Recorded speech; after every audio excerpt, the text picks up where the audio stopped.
In 1953, the British Empire was not fighting for freedom, it was fighting for its life.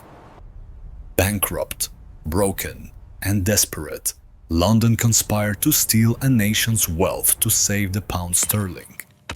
The heat in the Persian Gulf does not just burn, it suffocates. There, resting on the primordial mud flats of the Shatt al-Arab waterway, lay the beating heart of a dying empire. Their segregated enclave was a mirage of an English suburb transplanted into the desert. They enjoyed manicured cricket pitches, crystal-clear swimming pools, and air-conditioned bungalows. They sipped gin and tonics on shaded verandas, their food imported fresh from London, while living a life of absolute comfort. Yet, just beyond the wire fence, the reality was hellish. The Iranian workers, the men who actually kept the refinery running, live in shanty towns constructed from flattened oil drums. They had no running water to wash the oil from their skin. They had no electricity to light their homes.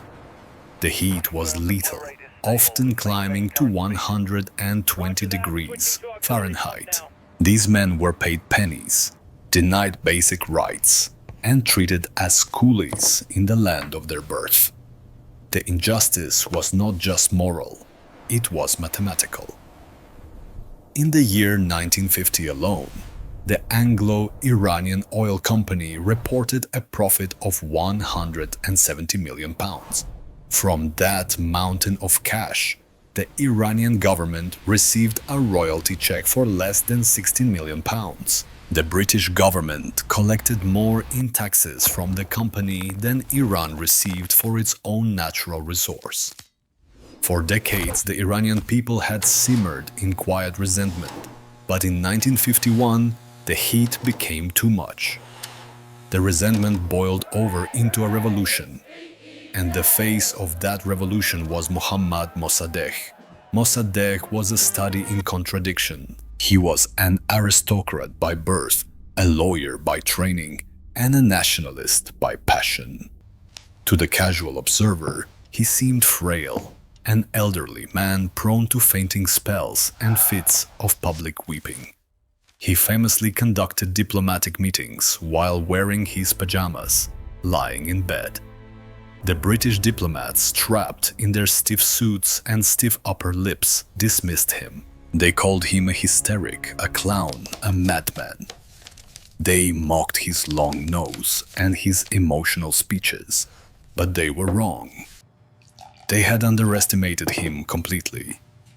Mossadegh was a brilliant political operator who understood the one weapon the British had neglected, the power of human dignity.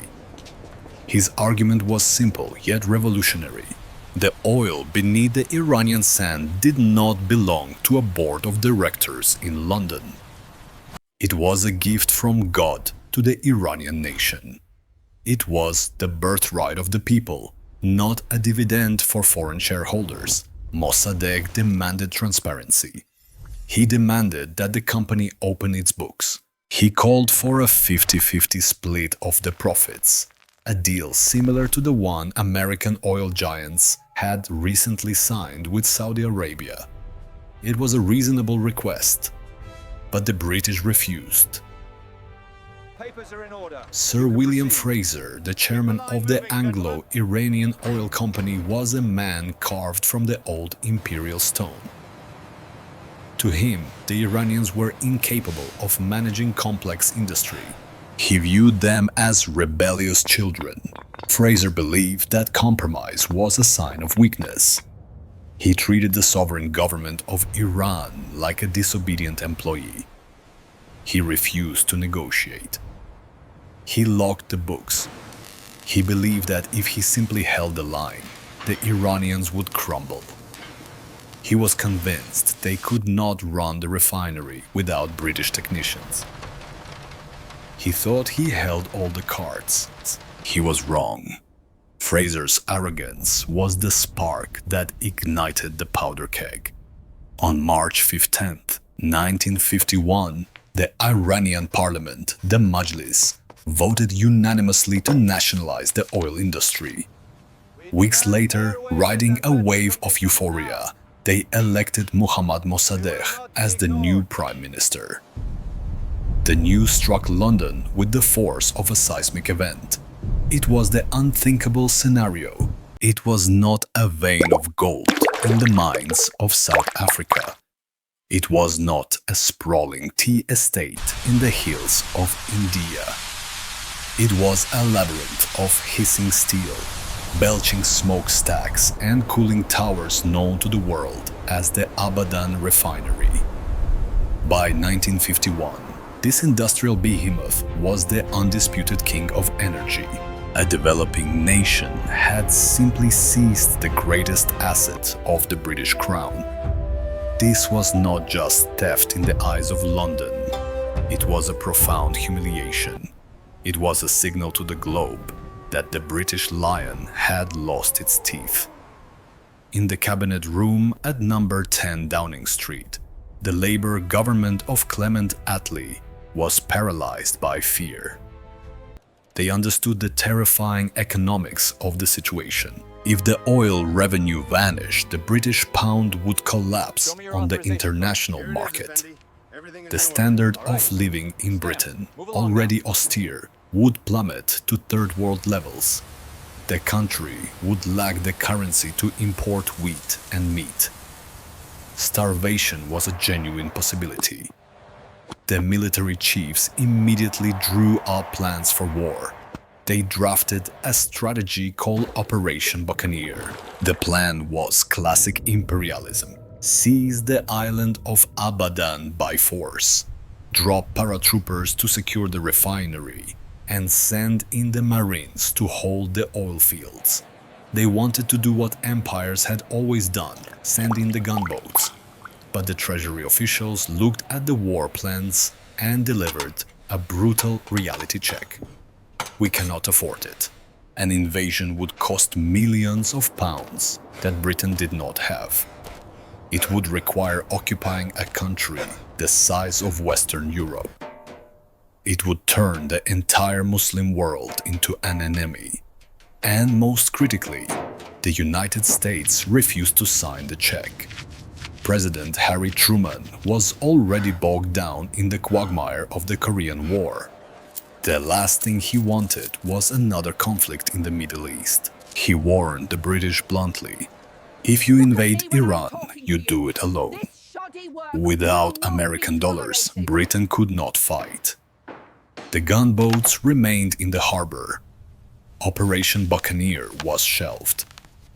Denied the option of military conquest, Britain launched a different kind of war, an economic siege.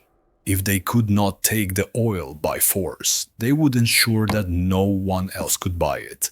They organized a total blockade of Iranian exports. The Royal Navy began to patrol the Persian Gulf, a floating iron wall.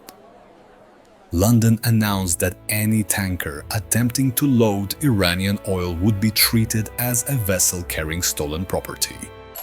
They threatened legal action against any company anywhere in the world that dared to touch Iranian crude. They froze Iranian assets in British banks. They halted the export of steel and sugar to Iran. And then they pulled the plug on Abadan. The British engineers and managers were ordered to evacuate. In a scene of immense national drama, the British staff boarded the cruiser MS Mauritius and sailed away into the Gulf. The largest refinery in the world fell silent. The pipes dried out. The storage tanks were full, but the valves were closed. Britain was attempting to strangle Iran into submission. The logic was cruel but simple. Without oil money, the Iranian economy would implode. The people would starve. They would turn on Mossadegh and they would beg the British to return. But Mossadegh refused to break. He told his people a hard truth. It was better to be poor and free than rich and enslaved. He christened his new policy an economy without oil. He issued bonds to the public. He asked the nation to endure hardship for the sake of sovereignty. And the Iranian people answered the call. They rallied around him. He became a titan, a hero, not just in Tehran, but across the entire developing world. He was the man who had stared down the British Empire and refused to blink. Then, in October 1951, the political winds in London shifted. Winston Churchill returned to power as Prime Minister. But this was not the young lion of the Boer War. Churchill was 77 years old, a man of the 19th century trying to navigate the nuclear age. He was the very man who had converted the Royal Navy from coal to oil back in 1913. It dominated a square mile of scorching desert, a metallic city that digested 25 million tons of crude oil every single year. Every barrel that was refined, every gallon of fuel that was shipped, and every penny of profit that was generated belonged to a single entity, the Anglo-Iranian Oil Company. To him, the Anglo-Iranian Oil Company was not a business. It was his child. Churchill saw the loss of Abadan not as a financial dispute, but as a personal insult. He wanted blood. He loathed the idea of being bullied by a man in pajamas. He ranted to his cabinet, demanding a show of strength. He wanted to dust off the invasion plans. He wanted the paratroopers in the air. But the economic reality remained stubborn. The British economy was still on life support. The gold reserves were vanishing. The Americans were still saying no. Churchill, the legendary warrior, realized with a bitter taste in his mouth that he was now the leader of a second-rate power. He could not order the fleet to sail because he could not pay for the fuel. He realized he needed a different kind of weapon. If he could not use the army, he would use the shadows. He would use spies. British intelligence, MI6, began to plot a coup. They utilized a network of agents deep inside Iran, inside the military, the press, and the bazaars. They codenamed the plan Operation Boot. The objective was to use bribery and propaganda to sow chaos in Tehran, turn the populace against Mossadegh, and install a pro-British general. But there was a snag. In 1952, Mossadegh uncovered the plot. He realized the British embassy in Tehran was a nest of vipers. In a bold move, he expelled all British diplomats. He kicked them out. MI6 lost its eyes and ears. Their network was headless. They could not orchestrate a coup from a desk in London. They needed an operator on the ground to hand out the cash. Churchill knew there was only one way back into Iran. He needed the Americans. He needed the CIA, but Truman was still in the White House, and Truman had zero interest in toppling a democratically elected leader just to save a British monopoly. Truman viewed Mossadegh as a nationalist, not a communist. He sympathized with the Iranian desire to own their own resources. As long as Truman sat in the Oval Office, the British were paralyzed. But time was on Churchill's side. In November 1952, the United States elected a new president, Dwight D. Eisenhower. Perhaps more importantly, Eisenhower appointed two brothers to the levers of global power. John Foster Dulles became Secretary of State, and Allen Dulles became Director of the Central Intelligence Agency. The Dulles brothers were cold warriors of the purest breed. They viewed the world in binary terms, black and white, us versus them. They saw a global chessboard where every move was a zero-sum struggle between Washington and Moscow. Churchill saw his opening. He knew he could not sell a coup to the Americans based on saving the profits of the Anglo-Iranian oil company. The Americans did not care about British dividends. In fact, American oil companies were secretly pleased to see the British monopoly broken. So Churchill changed the narrative. He stopped talking about oil and started talking about communism. He sent his best diplomats and spies to Washington to spin a terrifying fable for the Dulles brothers. They claimed that Mossadegh was weak. They claimed that as the British blockade crushed the Iranian economy, the country was sliding into anarchy. They argued that in this vacuum, the Tudeh party, the Iranian Communist Party, would seize control. They painted a nightmare scenario. Iran would vanish behind the Iron Curtain. The Soviet Union would gain dominance over the Persian Gulf. They would capture the warm water ports they had coveted for centuries. They would control the oil tap of the West. It is not about our money, the British lied. It is about your security. But to the British government, watching anxiously from 4,000 miles away in the grey, rain-swept streets of London, Abadan was far more than a factory. It was a lifeline, a dialysis machine for an economy that was suffering from terminal failure. The British Empire had survived the Second World War, but the victory had come at a catastrophic price. If you do not act now, Tehran will be Moscow by Christmas. It was a masterclass in manipulation. Churchill played on American paranoia like a virtuoso. He weaponized the fear of the Red Menace to trick the Americans into doing the dirty work of the British Empire. Eisenhower and the Dulles brothers swallowed the bait. Terrified of a Soviet Iran, they agreed to a joint operation. The CIA would take the lead, with MI6 providing the intelligence and the contacts. They renamed the plan. Operation Boot became Operation Ajax.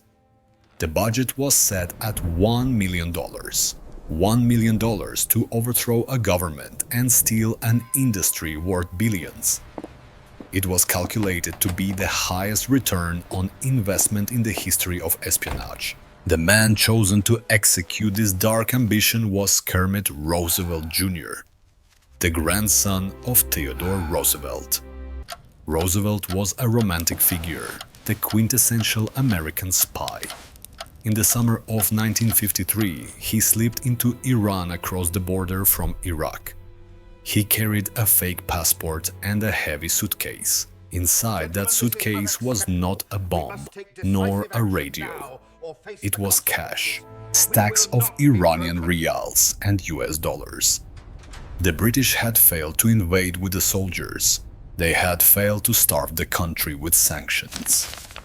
Now, they would try the oldest trick in the book. They would buy a revolution. Kermit Roosevelt arrived in a Tehran that was a powder keg waiting for a match. The British blockade had done its damage. The economy was buckling. Inflation was rampant. The middle class was being wiped out. The people who had cheered for Mossadegh 2 years prior were now hungry, anxious, and desperate. The unity of the nationalist movement was fraying at the seams. The stage was set. The script was written. The actors, generals, gangsters, journalists, and clerics were waiting in the wings for their paychecks. Churchill sat in London, smoking his cigar, waiting for the telegram that would confirm the gamble had paid off. He knew this was the last roll of the dice for British power in the Middle East. If the coup failed, the empire was finished in the region. If it succeeded, they might just get their oil back. But as Kermit Roosevelt opened his suitcase in a safe house in Tehran, he was not just unleashing a coup. He was unleashing a ghost. He was about to start a chain reaction that would destroy the democratic hopes of a nation, radicalize a generation, and eventually lead to the very Islamic revolution that the West fears today. The British wanted their dividend. They were about to purchase a 50-year nightmare.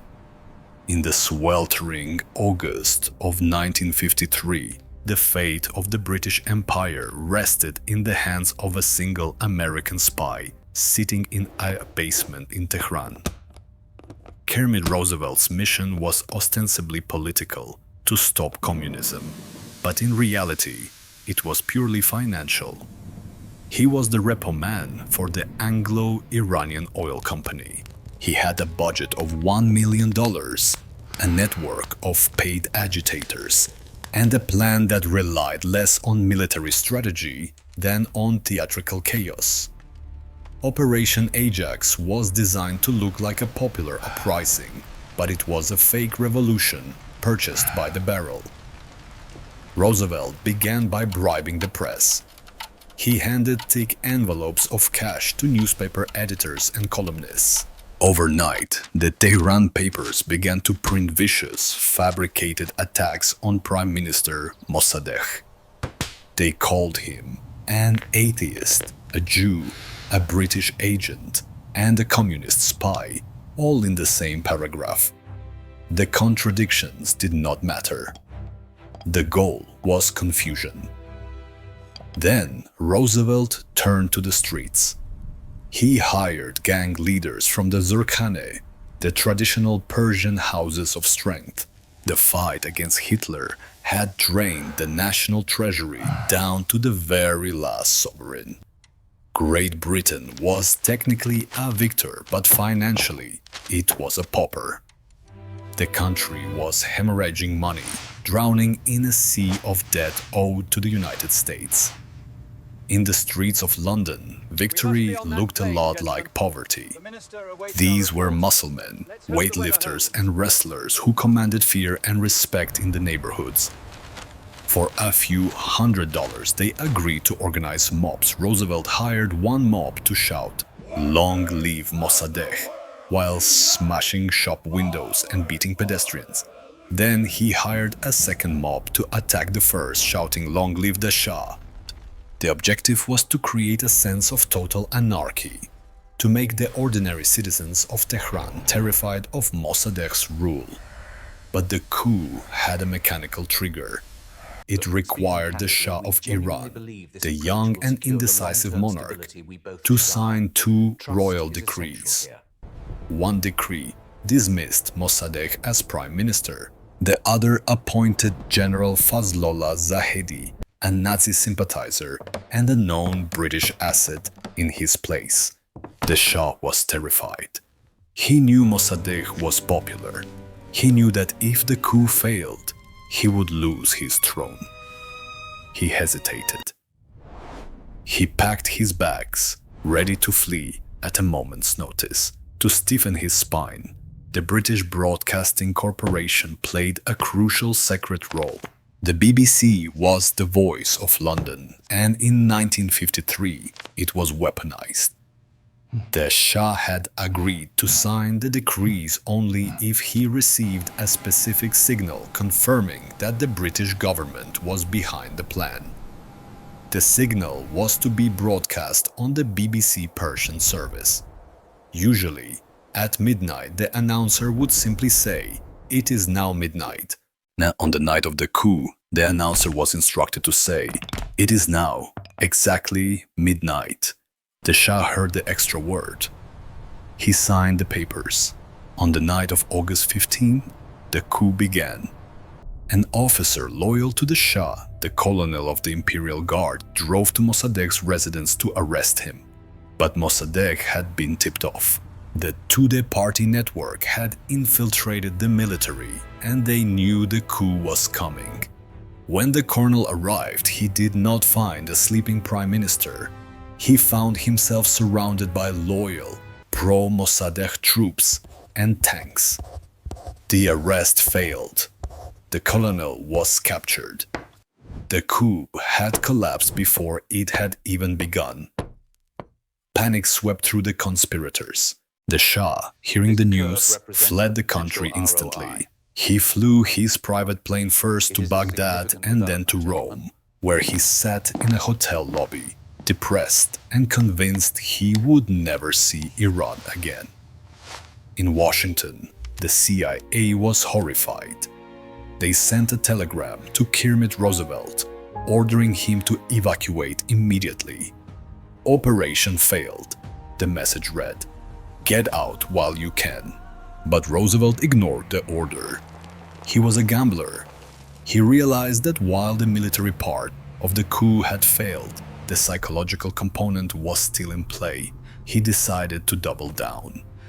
He decided to run the coup again, but this time he would not use the army. He would use the mob. For the next 3 days, Roosevelt flooded Tehran with cash. He emptied his safe. He paid anyone who could hold a stick or throw a rock. He organized massive demonstrations. He paid fake communists to attack mosques, knowing this would enrage the religious population. He paid clerics to declare a holy war against the government. On August 19th, the second wave hit. It was a tsunami of paid violence. Thousands of protesters marched on government buildings. They burned the offices of newspapers that supported Mossadegh. They attacked police stations. Crucially, the army units that had remained neutral began to switch sides. They saw the momentum shifting. Try to eat your soup. General Zahedi, who had been hiding in a CIA safe house, emerged riding atop a tank. The final battle took place at 19 Cox Street, the home of Prime Minister Mossadegh. It was a brutal, intimate siege. The British people were still living on wartime rations, surviving on powdered eggs, carrying ration books, and wearing utility clothing designed by bureaucrats. The Imperial Lion was starving. The only thing preventing the British economy from a complete, irreversible collapse was the hard currency generated by its overseas possessions. And the crown jewel was Iranian oil. Pro-Shah tanks blasted the gates of the house. Mossadegh's loyal guards fought back with machine guns and bazookas. For hours, the street was a war zone. Hundreds were killed. The house was pounded into rubble. Finally, with his ammunition gone and the roof collapsing around him, Mossadegh surrendered. He walked out of the ruins of his home, an old man in pajamas who had dared to tell the British Empire that Iran was not a gas station. He was arrested. The radio station was seized. The announcer declared, "The government of Mossadegh has been crushed. Long live the Shah." In Rome, the Shah was eating lunch when he heard the news. He turned pale. "I knew they loved me," he reportedly said, deluding himself instantly. He flew back to Tehran in triumph, greeted by the very generals who had sold out his country. In London, Winston Churchill was ecstatic. He lit a fresh cigar. The gamble had paid off. The thief had been caught. The oil was safe. The British Empire had proven it could still topple governments and dictate terms to the Third World. But when the dust settled and the bankers arrived to divide the spoils, the British received a nasty shock. They had launched the coup to save the Anglo-Iranian oil company. They wanted their monopoly back. They wanted to return to the glory days when they owned 100% of Iranian oil. But the Americans, who had done the heavy lifting, who had paid the bribes and organized the mobs, had a different idea. The United States government told Churchill bluntly that the old monopoly was dead. The days of exclusive British colonialism were over. If the Iranian oil industry was going to be restarted, it had to be an international consortium. The deal that was signed in 1954 was a humiliation for Britain, masked as a victory.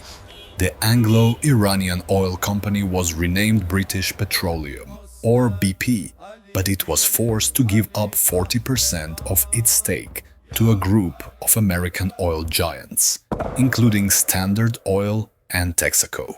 Another 14% went to the Dutch and the French. Britain retained only 40% of the asset it had once owned completely. Churchill had won the battle for Tehran, but he had lost the war for dominance. He had invited the American fox into the British henhouse. The coup marked the definitive end of British supremacy in the Middle East and the beginning of the American era. The United States was no longer just a spectator in the region. It was now the landlord. The financial cost of the operation was $1 million.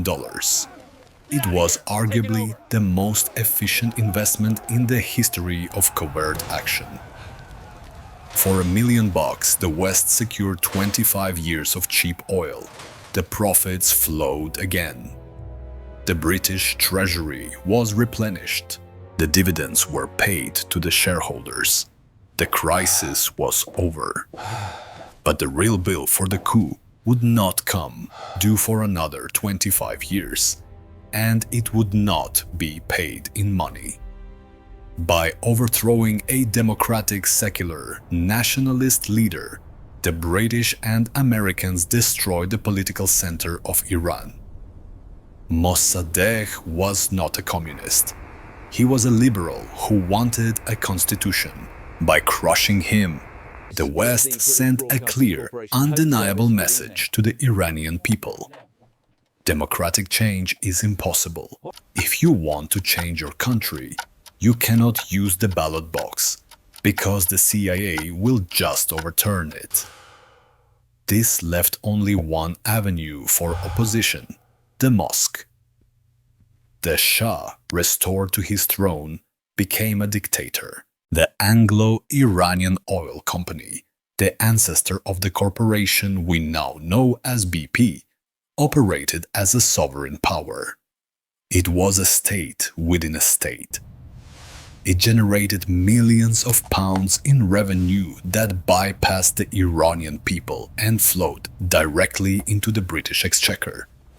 It was the fuel for the Royal Navy's destroyers. It was the power source for the factories of the Midlands. He was paranoid, knowing deep down that he owed his crown to foreigners, not his own people. He created a secret police force known as Savak, trained by the CIA and the Israeli Mossad. Savak became notorious for its brutality. They hunted down communists, liberals, and anyone who whispered a word against the king. For 2 decades, the Shah ruled with an iron fist, fueled by the oil wealth that flowed from the new consortium. He modernized Iran, building highways and universities, but the wealth stayed at the top. The corruption was grotesque. The resentment grew like a cancer. And in the mosques, the clerics began to tell a story. They told the story of 1953.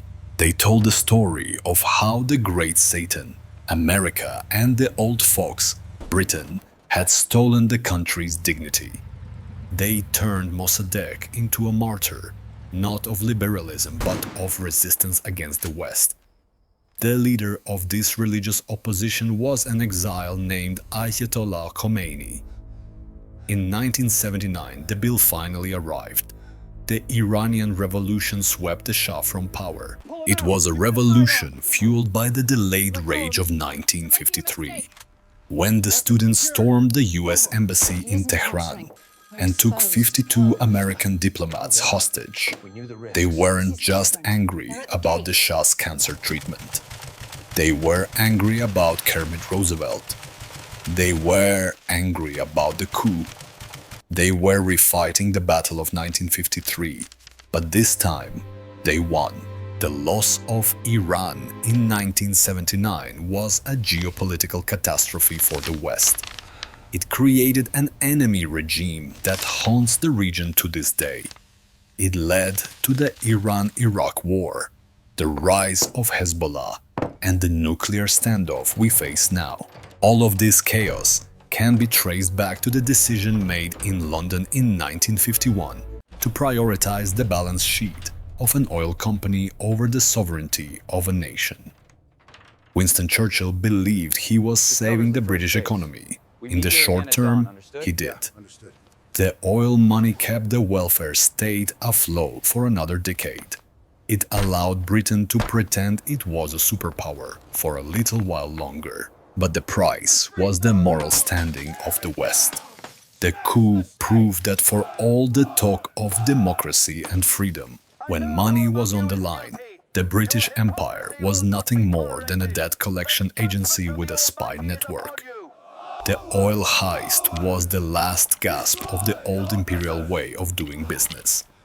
It was a tactical success and a strategic disaster. It was the financial iron lung that kept a shrinking empire breathing for one more day. However, a storm was gathering on the horizon.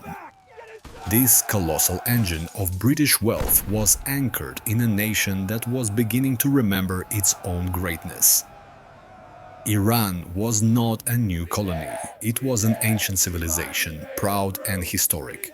Yet for the first half of the 20th century, the British had treated it as nothing more than a resource extraction zone, a gas station with a flag.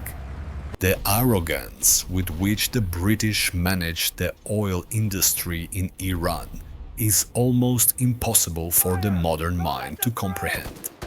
Inside the fences of Abadan, the British administrators lived in a bubble of colonial luxury.